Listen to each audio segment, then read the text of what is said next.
It's a private viewing to raise money for the Cure Parkinson's Trust. They are hoping that they're going to beat last year's total of £300,000 raised for this event. In a little while, we'll talk to a patron of the charity who has royal connections. But first of all, let's have a look at some of the more artwork, the artists that made it, and also a gentleman who has directly benefited from the work of the charity. It's art in a box. More than 80 works have been confined to 20 by 20 by 20 perspex. Famous names like Gavin Turk have offered some whimsy. And there are the familiar figures of Jake and Dinos Chapman, alongside rising stars such as London art collective Troika, more used to making big, immersive pieces. What is quite nice is that sometimes you are in very esteemed company, so you were next to Carmen Herrera, which is one of the, I think, perks of it. And for the rest, for us, it's just important to support the charity, so that's our main incentive, of course.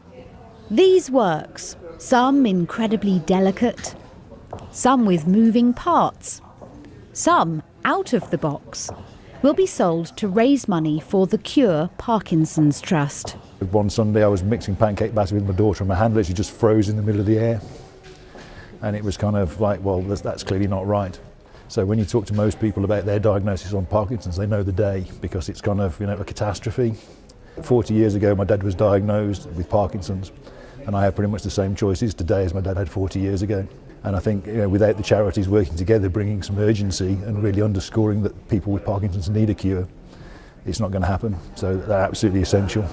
The highest priced piece is by Anish Kapoor at £80,000. Other stars include Sgt. Pepper artist Sir Peter Blake. All can be seen in a brief exhibition called Cure Cubed, open at Bonhams until Sunday.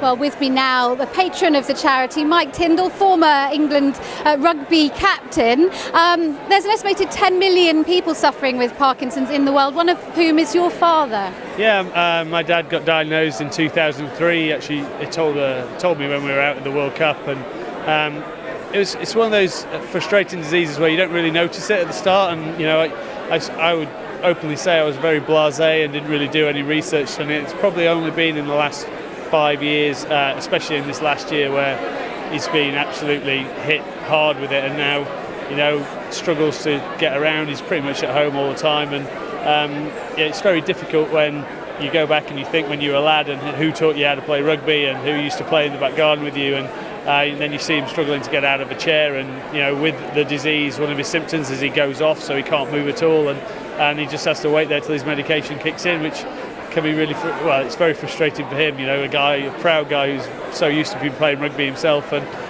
it's just heart-wrenching to sort of see him that way. Very quickly, just tell me what the money's going to be used for. So all the money that goes for tonight, which by the looks of things everything's going well, so it's going to be good. It'll go mainly into the clinical trials, which is medication that's already approved and already out there and repurposed from. Say Parkinson comes a lot from the gut, so there's a lot of diabetes medication that's been tested, and then they'll go stem cells, the next big thing. So hopefully a lot will go to that. Wonderful stuff. Thank you for joining us, Mike. And it's time to hand back to you, Chris.